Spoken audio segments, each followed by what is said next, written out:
Hello friends, welcome to Risingpearl.com.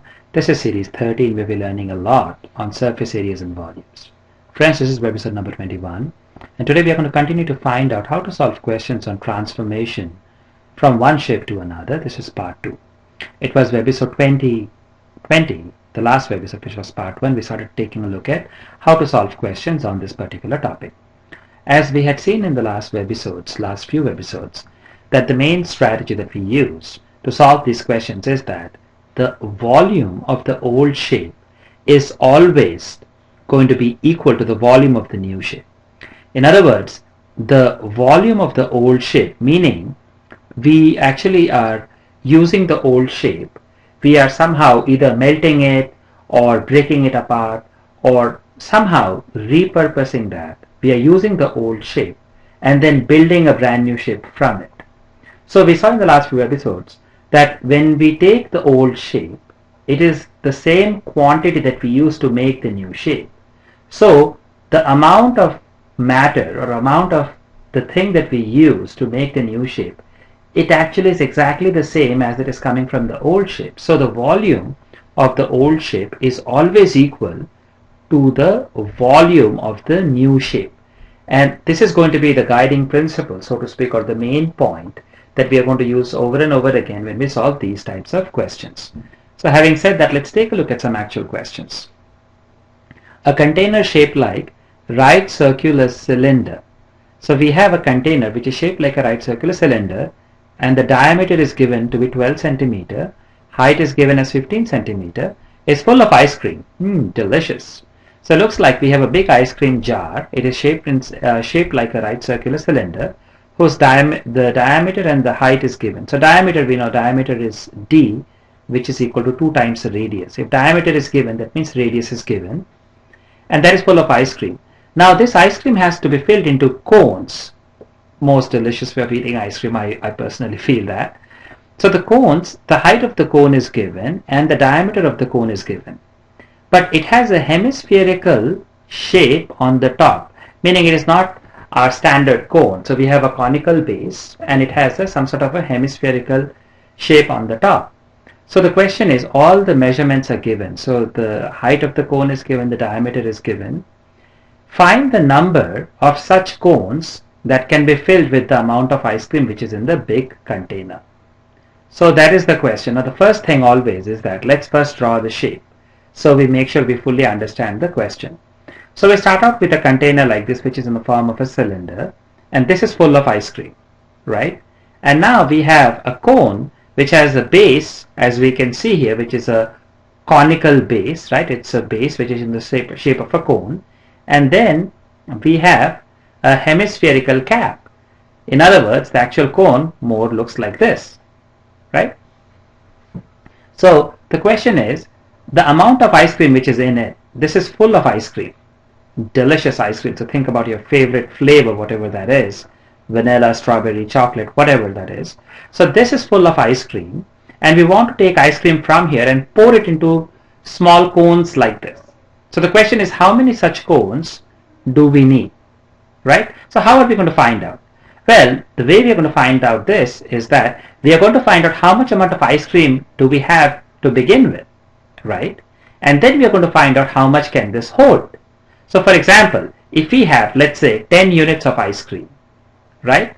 And if this one cone can hold 2 units of ice cream, then how many such cones we need? We simply divide 10 by 2 to find out the number of ice cream cones we need, right? Pretty straightforward. So we want to make sure we find out amount of ice cream which is in it, which will be equal to the volume of the cylinder, and quite simply we know the radius and we know the height. So we can find out the volume of this cylinder, that will give us the volume of ice cream.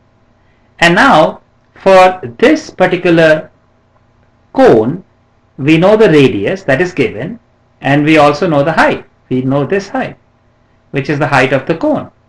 So we can find out that one cone will hold how much ice cream. So in other words, let's just say that if this volume, so volume of ice cream So volume of ice cream will be equal to volume of the cylinder, right, in which we have the ice cream. So the volume of ice cream will be equal to the volume of the cylinder, and the formula to calculate that is pi r square h. Volume of a cylinder is equal to pi r square h, and all these values are given. So we have pi and r, so diameter of this is 12 centimeter. So that means like d diameter is 12 centimeters, so twice r is 12, r equals 6. So this will be this times pi r square, r is 6, so square, times height. What is the height? Height is 15. So whatever this value is, this is how much ice cream we have. This much centimeter cube, this is the amount of ice cream that we have. Pi 66 square, which is 36 times 15. Now we can also find out how much amount of ice cream can be held inside one cone. And how can we find out? Well, the volume of one cone, so the volume of the cone, and when we say the cone, we are not talking about just the cone shape, the entire thing we are calling it a cone. So this will be volume of the hemisphere, let us write this by h, plus the volume of the cone, right? So this actually has two parts. We have the cone at the bottom, and we will use, we know the formula to find out volume of a cone, and then we have the hemisphere which is on the top. We have to add that. So volume of one cone will be actually equal to volume of the hemisphere plus volume of the cone. And what is the formula to find out the volume of the hemisphere? We know that it is 2 by 3 pi r cube. And now what is r? What is this radius? Well, the diameter is 6. That means radius is 3. So this value is actually 3. So this will be equal to 2 by 3 pi r is 3 cube, right? So this will resolve. So because 3 and 1 3 will cancel out. So 3 times 3 is 9, times 2 is 18. So you will have 18 pi. So this alone is the volume of the hemisphere, right? Plus what is the volume of this cone? Now we know that volume of a cone, what is the formula for volume of a cone? Volume of a cone is equal to 1/3 pi r square h. So where h is this height, which is given as 12. So simply by putting these values, we can find out. So if you were to try to do that, let's say there is not enough space. Why don't we do one thing? Let's see if we can get a little bit more space. So, okay, fine. Here we go. So let's try to, write it nice and cleanly here. So this volume, we figured the total amount of volume. So this r, and this is the height. So we realized this entire volume, we calculated that, right? So the amount of ice cream, volume of ice cream, I think let's see if we can find out how much was that amount. So the amount of ice cream was pi times 6 square. So pi times 36 times 15. That was the amount of ice cream, right? So let us just go back here. So we have pi times 36, right? So we have amount of ice cream was, ice cream is equal to pi times 36 times 15. This is the total amount of ice cream that we have. Now the volume of the cone, or this, and when we say cone, we're talking about the whole thing.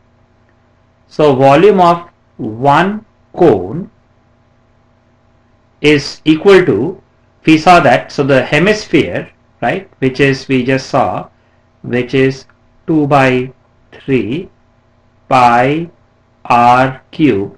What is this r? This r is given as, is to be filled, so the height is 12 and diameter is 6. So 6 divided by 2 will be the radius. 6 by 2 is 3. So this is 3, and the height of this is given as 12. So this is 12. So pi r cube, r is 3 cube, plus now the volume of the cone, the base, is 1/3 pi r, which is 3, pi r square times h, which is 12. So let's calculate the volume of one cone. We know the total amount of ice cream is given by this amount. This is the total amount of ice cream. And we have to add these two. So the first part will be, so one of the 3's will cancel out. So we will have 3 times 3, which is 9 times 2, 18 pi. So we will have 18 pi. Plus, if we do this, so one of the 3's will cancel out here as well. So will be 1 3 left, and 3 times 12 is 3 12s are 36. So 36 pi. So this will be 36 pi. So if we add them, we will get basically, I think this will be what? 54 pi. 54 pi. So the question is now, so one cone can hold 54 pi, but I have total this much ice cream. So that means the number of cones that I will need, number of cones that we will need will be equal to total amount of ice cream, which is pi times 36 times 15, this divided by pi times 54. So this will give us, pi and pi will cancel out, and if you can just solve this, so I think we can see, like, let's say, so we can use let's see, so if we divide this by 3, 3 12s are 36, yeah, and this will be 3 1s 3, 8s yeah, and then furthermore we can divide this by, so 3 2s are no 3, actually 6 2s are 12, 6 3s are 18, and 3 and 15 will cancel out 5, so 2 5s are 10. It looks like we need 10 such cones. So if we fill up the entire amount of ice cream which is inside this cylindrical jar into this shaped cones, then we need 10 such cones. We need 10 of these to fill up the entire amount of ice cream in this. So friends, this is how we actually solve these questions. So what is the commonality? That is the amount of ice cream, because the total amount of ice cream that this can hold must be equal to total amount of ice cream that can be held in all such cones, right?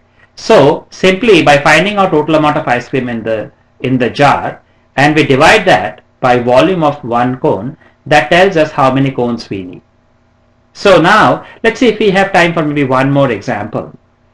So this is interesting. So let's read this question. Water in a canal, so which is 6 meter wide and 1.5 meter deep, is flowing at a speed of 10 km per hour. Now, this is really interesting because here we are having water which is flowing at a certain speed, 10 km per hour. How much area will it irrigate in 30 minutes if 8 centimeter of standing water is needed? So let's first understand the question very, very carefully before we look to answer that. So we have some sort of a canal. So let's just draw, like, this is like some sort of a canal which is flowing like this. Now the size of the canal is that it is, let's say it is a certain amount wide, which is 6 meter, and it is certain amount deep. So let's say this is how deep the canal is. It's kind of hard to imagine that because the water is, let's say the water is flowing this way, right? So this is the canal. This is the two boundaries of the canal which is flowing like this. And this is all the water, right? So this is the water. This is full of water. And the water is flowing in the canal. And if you look at the cross section, so this is how wide the canal is. And this is how deep the canal is. The depth of the canal is given to us. So it is 6 meter wide, and this depth is given as 1.5 meter. right? So now the water is flowing at a certain speed. So the water is flowing continuously at a certain speed.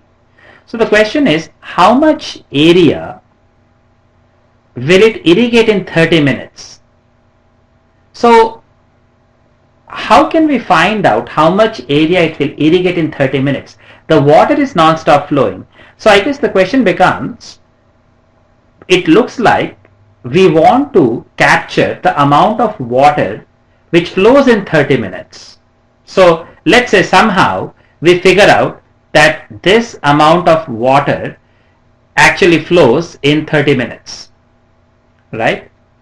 And now this is the amount of water that is flowing in 30 minutes. Now this water is going to be poured in some sort of a area, right? So we take this water which is flowing in 30 minutes, collect that, and we pour that into some sort of a area where we want the water to be standing. The standing height will be 8 centimeter. So meaning whatever the shape of this is, we don't know exactly what is the shape of this is. The point is that this water needs to be poured into this area, and as we pour the water in this water will have a standing height. This water will have a standing height of 8 centimeters. So this height will be 8 centimeters. So we have to find out the area on which we will pour this amount of water, and the height will be 8 centimeters.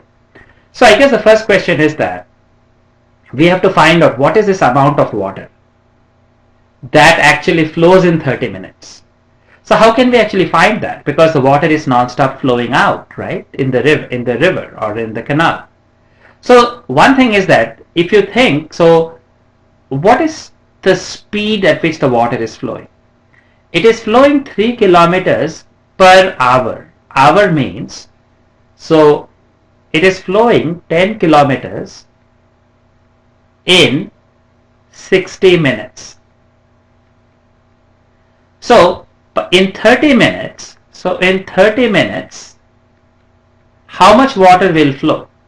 So we divide both sides by 2. So 10 by 2 will be 5 kilometers.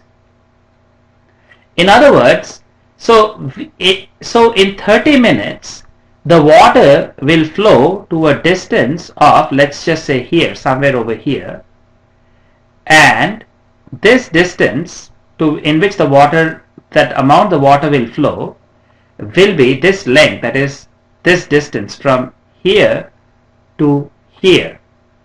This distance is going to be 5 kilometers. 5 kilometers. So in other words, this is going to be, this cuboid is going to be the amount of water that we will have.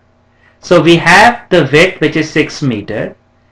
This distance from here to here is 5 kilometers. Now keep in mind that the width is in meter and the depth is in meter, and this is kilometers. So this will be equal to, actually 1 kilometer is 1000 meter. So this will be 1000 meter. So the amount of water that we will have in this cuboid will be equal to, so the volume of water will be equal to the length times breadth times height, which is going to be 6 times 1.5 times 5000. So this much meter cube will be the amount of water that actually will be collected in 30 minutes. So now that we have found out the amount of water that will be collected in 30 minutes, the question is, now we want to pour it in an area, some area. We don't know whether how it is shaped. We have randomly drawn a certain shape. So whatever the shape it is, it will have some area, and we want to have standing water. So the height of the water, once we pour it in, it will be standing at a certain height. So the question is, no matter what the area is, so let's say the area equals to A. We don't know what it is. Let's say, I think we have got too many things going on. Let's see if we can actually clean all of this up, and it will be much better. So let's see. So we have 6 times 1.5 times 5,000 meter cube, right? This is the amount of water that we have. And actually, let's see if we can just do it here. So the area that you have, let's say this area is A. So A times the depth, the standing water, is 8. Now it's in centimeter because we are doing it in meter. We want to divide this by 100 to bring it into meter. So the area times 8 will give us the volume of water that this area can hold. So this is the area whose area is A. Multiply that by the height of the standing water, 8, will give us the total volume of water. But this total volume of water must be equal to the amount of water that we have captured in 30 minutes, which is equal to this. So A times 8 by 100 must be equal to this value, which is, if we can just simplify this, so what will happen is, now 1.6 times 1.5 times 6 is 9. So 9 times 5 is 45. 45 0 0 0. So if we just simply solve this equation, which is A times 8 by 100 equals 45,000, if we just solve this, we will find out the value of A, which is what the question is, what is the area that we will irrigate in 30 minutes. So if the water flows for 30 minutes, we find out how much amount of water we can capture, which is given by this formula, which is, if you are able to visualize, because this is the width, this is the depth, and in 30 minutes the water will travel to this much distance, 5,000 meter. So this amount of water, this body of water, is the one we are looking to pour into some area. So the amount of water will be same. So A times 8 by 100 will be equal to this amount of water, and by solving this we can find out the value of A. So I'm just, friends, trying to give you different kinds of questions, unique questions that you can expect on this topic of transformation.